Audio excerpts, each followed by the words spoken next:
ये बंदा ज्यादा बोलता नहीं है, पर जब बॉल हाथ में लेता है ना तो पूरे स्टेडियम को चुप करा देता है। पहचाने कौन? सुनील नारायण की बात कर रहा हूँ जी। ये केकेआर की पहचान बन गए हैं। आज है ना उन्हीं के बारे में चर्चा करते हैं कि क्या इम्पैक्ट छोड़ा उन्होंने केकेआर की टीम के ऊपर।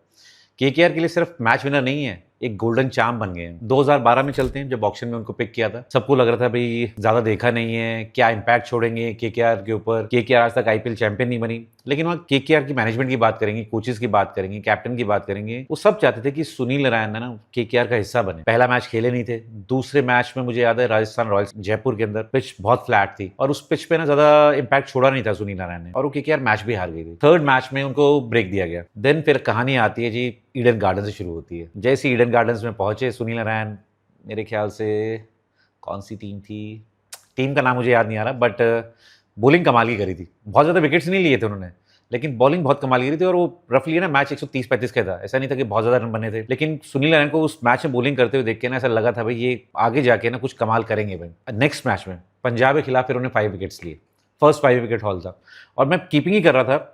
और बार बार मैं ये सोच रहा था कि यार इनको कैसे रीड करा जाए एज ए कीपर। मतलब अगर मुझे रीड करने में इतनी दिक्कत आ रही है, मुझे नहीं पता कि वो बॉल पड़ने के बाद अंदर की तरफ आएगी, बाहर की तरफ जाएगी, तो बैटर्स का क्या हाल होगा। मतलब बेस्ट के बेस्ट प्लेयर्स होते हैं वहां पे, लेकिन सभी स्ट्रगल कर रहे थे। कोई भी ऐसा बैटर मैंने देखा नहीं था उससे पहले कि जो उनका आराम से हाथ से गेंद रीड कर रहा हो या पढ़ने के बाद रीड कर रहा हो और खेल रहा हो। Everyone was struggling. मेरे को भी दिक्कत हो रही थी भाई कीपिंग करने में। तो मुझे याद है एक प्रैक्टिस सेशन में मैंने भी सुनील नारायण को कहा था कि यार देखो आपकी बॉल पे कैचेस भी आ सकते हैं, मुझे स्टंपिंग भी करनी पड़ सकती है, तो आपके वेरिएशन को रीड करने के लिए मुझे थोड़ी प्रैक्टिस करने की जरूरत है। कि आप प्लीज मुझे 10-12 बॉल डाल सकते हो? तब जाके वो माने थे 10-12 बॉल डालने के लिए, क्योंकि अक्सर वो प्रैक्टिस में मैंने उनको देखा ही नहीं है बॉलिंग करते हुए। कभी नहीं करते, अभी भी नहीं करते हूँ। जितना मैं उनको पहचानता हूँ, जानता हूँ, वो बिल्कुल करते ही नहीं है बॉलिंग। उनका काम है सिर्फ बैटिंग करना। बैटिंग की प्रैक्टिस के बहुत मजे करते हैं। आते थे ग्राउंड में, थोड़ा बहुत देखा क्या चल रहा है भाई ईडन गार्डन में, जिस भी ग्राउंड में गए, ग्राउंड का माहौल को चेक किया, 2-4 कैचेस पकड़ने थे पकड़ लिए, नहीं तो पैड पहन के बैट लेके खड़े होते थे भाई मुझे थ्रो डाउन्स करो, मुझे नॉकिंग करनी है दबा के। उस टाइम वो साइड आर्म भी नहीं था ना, नॉकिंग करने के शौकीन थे। फिर 2012 में वो 5 विकेट लेने के बाद ना पंजाब के खिलाफ वो बंदा रुका ही नहीं भाई। आप किसी भी ग्राउंड पे खिला लो, किसी भी बैटर के खिलाफ खिला लो, कैसी भी सिचुएशन हो। और जिस तरीके से उनका रोल भी रहता था ना, रोल हमेशा ये रहता था कि जब भी विकेट्स की जरूरत है, केकेआर को विकेट की तलाश है, तो हमेशा सुनील नारायण दिखते थे। गौतम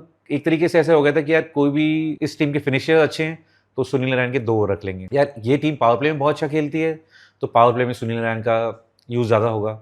या बीच के ओवर्स में ना ये डोमिनेट करते हैं, इनके पास है ना 2 प्लेयर्स ऐसे हैं जो स्पिन को बहुत अच्छा खेलते हैं। बीच के ओवर्स में 2 सुनील डालेंगे, कोई भी मौका हो। मतलब सुनील ऐसे थे कि कैप्टन को कोई भी जरूरत है बॉलिंग के अंदर तो सबसे पहले सुनील की तरफ जाते थे। मुझे याद है कि मतलब वो आखिरी के 3-4 ओवर्स होते थे, आप लोगों ने भी कितनी बार देखा होगा कि एक सिली पॉइंट लगी हुई है, शॉर्ट लेग लगा हुआ है, लेग स्लिप लगी हुई है, स्लिप लगी हुई है। वो ऐसा नहीं था कि दूसरी टीम के आप बैटर्स को थोड़ा सा ये देख रहे हैं कि भाई वो इतना अच्छा नहीं खेलते हैं। वो इसलिए था कि सुनील के ऊपर भरोसा सबको था, कि वो इसलिए था कि वो किसी तरीके से दबाव बना जाए, जाकि वो बल्लेबाज है ना वो आखिरी में आके डोमिनेट ना करें, बल्कि वो ये देखें कि यार मैं किस तरीके से स्ट्राइक रोटेट कर सकता हूं। क्योंकि आखिर के 3-4 ओवर में आप देखते हैं आईपीएल में हर कोई बैटर ये सोचता है ना यार हर ओवर में जाके 2 या 3 छक्के मार, लेकिन वहां पे अगर आपको स्ट्रगल करना पड़े सिंगल के लिए भी तो माइंडसेट बिल्कुल चेंज हो जाता है। 2012 में मुझे याद है सुनील नारायण को सिर्फ 2 बैटर ऐसे थे जिन्होंने बहुत अच्छे तरीके से खेला था। एक मैच था मुंबई इंडियंस आई थी, ईडन गार्डन्स में आई थी, एंड रोहित ने 100 किया था। उस टाइम में वो ईडन गार्डन्स की पिच ना बहुत स्लो होती थी, वहां पे 100 बनाना मतलब मैं बता नहीं सकता कि कोई वर्ड्स ही नहीं उन चीजों के लिए। मतलब उन पिचेस पे 100 कोई सोच भी नहीं सकता था। एंड रोहित ने जितनी वो क्लास दिखाई थी ना, सब लोग, मैंने उससे पहले बहुत सुना था कि बहुत कमाल के खिलाड़ी हैं, एंड जो उस मैच में क्लास दिखाई थी ना, मतलब कीपिंग करते करते मैं मतलब हर बॉल पे सोच रहा था यार क्या बंदा है यार, क्या टैलेंट है इसके पास, मतलब इसको कौन आउट करेगा।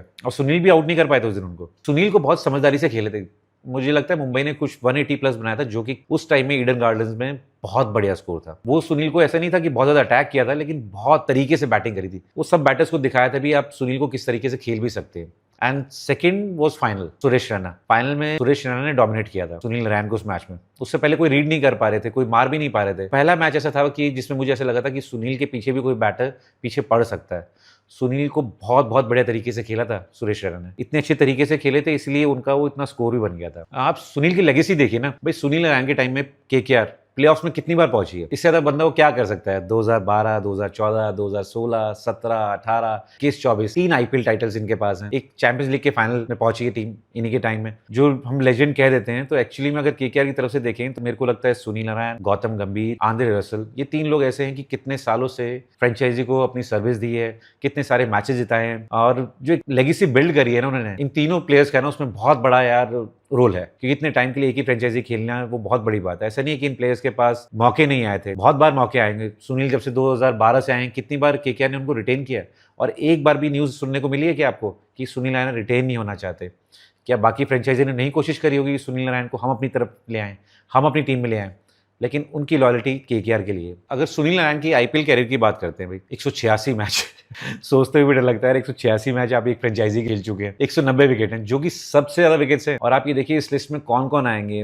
मलिंगा मुंबई इंडियंस के लिए बहुत खेले हैं, जसप्रीत बुमराह मुंबई इंडियंस के लिए बहुत खेले हैं, ब्रेवो सीएसके के लिए बहुत खेले हैं, लेकिन सुनील नारायण के नाम सबसे ज्यादा विकेट्स हैं एक फ्रेंचाइजी के लिए। और फिर आप बैटिंग में देखिए, जिस तरीके से कॉन्ट्रीब्यूशन का लास्ट सीजन में रहा है, मोस्ट वैल्यूएबल प्लेयर थे केकेआर के लिए, और केकेआर चैंपियन बनी है। ऐसा नहीं था कि एमवीपी तो बन गए, लेकिन वो फ्रेंचाइजी चैंपियन नहीं बनी है, वो फ्रेंचाइजी को चैंपियन बनाया। और इम्पैक्ट देखिए आप, विकेट्स उनके नाम, रन्स उनके नाम, कमाल के खिलाड़ी हैं भाई। जितनी भी, मैं तो कहता हूँ जितनी भी तारीफ करी जाए उतनी कम है। काफी साल थे जहाँ पे उनके एक्शन को लेके काफी क्वेश्चन मार्क लग रहे थे कि भाई एक्शन लीगल नहीं है, वहां से वापसी करी उन्होंने। बहुत सारी डिलीवरीज ऐसी थी जो गेम में नहीं है, उनका इस्तेमाल नहीं करते हैं, लेकिन अभी भी इनके पास कोई ऐसा तोड़ नहीं है। पिछले मैच में देखिए ना, दिल्ली कैपिटल्स के खिलाफ पहले तो एक बहुत अच्छी शुरुआत करी बैटिंग में, जो कि जरूरत थी टीम को। उसके बाद बॉलिंग के अंदर भी आप देखते हैं, ऐसा टाइम था कि हो सकता है कि डीसी वहां से जीत जाती। पहले तो एक रनआउट किया, ये कमाल की बात है भाई, सुनील नारायण ने रनआउट किया, लेकिन उसके बाद वो 2 विकेट्स बहुत क्रूशियल थे भाई टीम के लिए। जिस तरीके से उन्होंने वापसी कराई इस मैच में, और जैसे से अब हम थोड़ा सा आईपीएल को देखेंगे ना, खत्म होने की उसमें प्लेऑफ्स के लिए तैयार हो रही है टीम।